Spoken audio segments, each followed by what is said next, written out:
Ladies and gentlemen, welcome back to the Chip Over the Top Rugby podcast. I hope you are all doing well and have recovered from bonfire night. That was last night. Obviously here in America, that is not a thing. So unfortunately, I just had to go on YouTube and check out some of the fireworks and across social media, Cardiff, Swansea, Caerphilly Castle, and places like that. Even Taftswell had a little fireworks display that I was able to catch glimpses of online. But there we go. Happy days.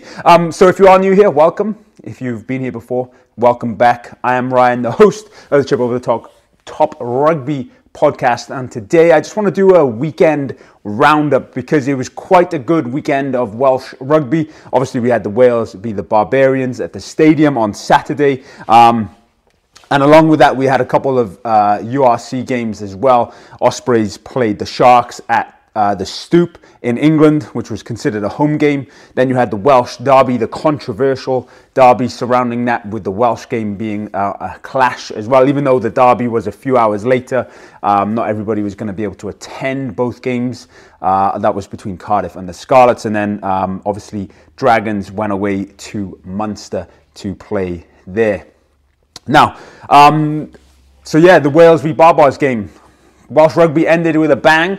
2023, that was the final game of international rugby for Wales this year. Obviously, before we move on into the build-up towards the Six Nations. So the majority of the content now is going to focus on the URC, but there are a few things that I wanted to discuss and touch upon regarding Wales and the future of Welsh rugby. So, Wales beating the Barbars 49 points to 26, quite emphatically really, but obviously that was probably expected, even though the Barbarians did come with a star-studded team, which had the likes of Michael Hooper, Alan Wynne-Jones, Tipperick, a couple of Tupou, some big names from the Southern Hemisphere as well, but obviously only spending a week together, whereas Wales, the majority of that team, had spent months together with a build-up to the World Cup, etc. It was kind of obvious which team was going to win, but it was an exciting game of rugby nonetheless. Tries from Dewi Lake, Tom Rogers, Sam Costello, Tane Plumtree, Aaron Wainwright, and Kieran Hardy getting 2, and then Halfpenny obviously kicking the majority of the conversions on his final swan song, and Kai Evans with a late change due to the injury of Sam Costello, which we'll touch upon in a second. But Barbarians, they got 2 from Kuravoli, the scrum half, who played very well. Alan Wynne getting his final try against Wales, which I think was pretty fun to see. And then Hooper as well. Not Michael Hooper, the other Hooper. And Nicolas Sanchez kicking 3 conversions. Personally, for me, there were some standout performances in the Welsh squad. I think Sam Costello had a fantastic game before he did get injured. Unfortunately, that injury is unknown at this point, but he injured his shoulder and his hamstring later on in the game. So we'll see what happens there. I think Tom Rogers played very well, put his hand up potentially, deserved to maybe go to the World Cup, but yeah, he played well. But on the other wing, Rio Dyer had a fantastic game. I think he really put his hand up and showed what he can do. Obviously, Lewis Rees-Zammit and Josh Adams and these players were not available due to injury and other issues. But yeah, he played absolutely fantastic. And along with George North, just again showing his class and why he does not want to give up international rugby. I think the front row played well. I think the Fairbrother, was it Fairbrother? Is that his name? Yeah, I believe so. He played very well, although there was a couple of issues with the scrum initially, just getting set and whatnot. But obviously, without the sort of wheelhouse of Will Rowland behind the front 3, there was a little bit of unsteadiness at some points in that scrummaging. But overall, not bad. But a good, exciting look towards the future. And of course, with the URC games now coming up and the build up to the Six Nations, I'm looking forward to sort of seeing how that unfolds and sort of the players that can come through and put their hands up between now and then. Touch upon it briefly, the injury to Sam Costello, which is now going to cause a sort of search for the next 10 in Wales. Obviously, Gareth Anscombe is over in Japan. Dan Biggar retired internationally. who is next? Who's going to put their hands up? And that's a video that I'm going to make because I think there's a couple obvious options. I think Ioan Lloyd has done well thus far for the Scarlets. Is he international standard yet? Time will tell. Callum Sheedy at the Bears, obviously a couple players who've thrown themselves out of contention. Joe Hawkins, example. Could Jared Evans come back in? Is he eligible? That I will need to check. But yeah, it's just one of those things where it's like, okay, there was Costello. Who's next? Obviously, there's a couple of players who, you know, playing at the Regions. Will Reid, for example, the under-20, could he step up over the next couple of months at the Dragons? Could Ben Thomas? Who knows? We'll see. So yeah, Wales putting on a very good performance against the Barbarians, winning 49 points to 26. So now that is out the way. And before I do that, what a fantastic send-off, by the way, for Alan Wynne, Justin Tipp, and Lee Halfpenny. Just outstanding servants for the Welsh game. They will be missed massively, and I think it was a good, fitting send-off. Alan Wynne getting the nice, he did the last kick-off as well, which I thought was pretty cool. But yeah, happy days. Good day of rugby on the whole. Good game, Wales. Good game if you're a fan of Welsh rugby or just rugby in general. So now let's switch over to the URC. Also, do apologise for the throat. I just woke up with a random sore throat this morning. So yeah, switching over to the URC, already touched upon it. The Sharks losing to the Ospreys. Ospreys putting on a very good performance over in the Stoop, which was a home game, even though it was in England. But it worked. There was a boost in attendance, but most notably just from fans in the area wanting to watch some rugby, I assume. Not sure how many Ospreys fans travelled to the game, but it's a good arena. It's a good stadium. If you've never been, it's quite nice. But yeah, it was a good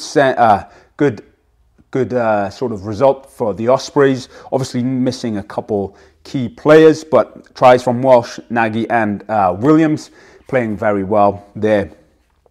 Moving over to Munster and the Dragons. So I think the Dragons were probably the worst affected region with the Welsh game, but also primarily because they had 13 injuries as well, so, plus 7 key players playing in the Welsh squad as well. So, you know, down 20 players. So they're going over to Munster with sort of like not necessarily a second string side, but you could argue that was a second string Dragons team.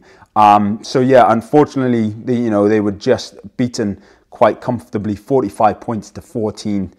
Some good performances though from the Dragons. You know, Will Reid having to step up and sort of take control a little bit. And Will Reid is someone who's Gatland has said that he would like to see more game time. So maybe this is the start of that, just to see sort of if he is worthy of getting into the Six Nations squad and maybe even beyond that as well. And then the back rower, Woodman, who played alongside the return of Tane Basham, playing exceptionally well. And he got a good try at the end of that one as well. And then finally, the Welsh derby between the Scarlets and the Blues, or I say the Blues, Cardiff. That was probably,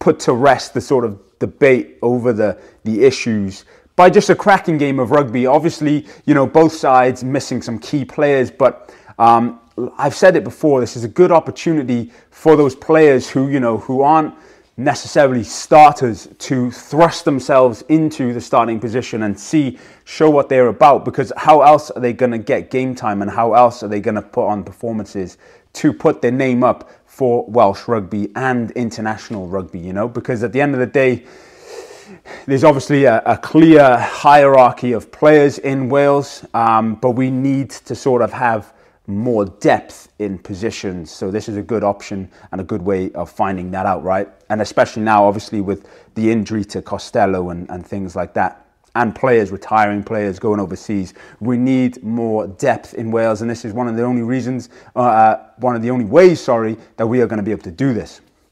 So the Scarlets winning 31 points to 25. It was tied at half, 14-14, but yeah, Scarlets just coming away with it at the end. Tries from Craig, McNichol, Gareth Davis and Fafita. And Ioan Lloyd kicking 4 conversions and slotting a penalty as well. Cardiff, Bevan, Kari, Cabango, and then De Beer with 2 conversions and 2 penalties. Just not enough to come away with the win there. Scarlets coming away with the win. And so, yeah, that was their first victory of the season, which was pretty good.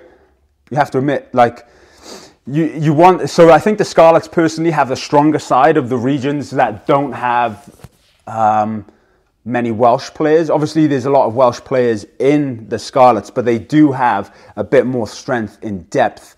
You could say Ospreys coming in a close second, Cardiff third, and then Dragons fourth, which is interesting, right? Because you know, even though the Scarlets and the Cardiff were missing key players, they still had some international players in the squad. They still had players of good caliber in the team fixtures as well. So yeah, but the Scarlets and Cardiff were missing up to 15 players combined due to injury and international commitments, which is crazy when you think about it. Those two teams missing just 15 players, whereas the Dragons were missing 20. So you can kind of see where the sort of differences in the regions are. And that is kind of why I am also rooting for the Dragons big time, because even though I'm an advocate of Welsh rugby on the whole, with the Dragons going private now, I would like to see some sort of boost in their sort of standard.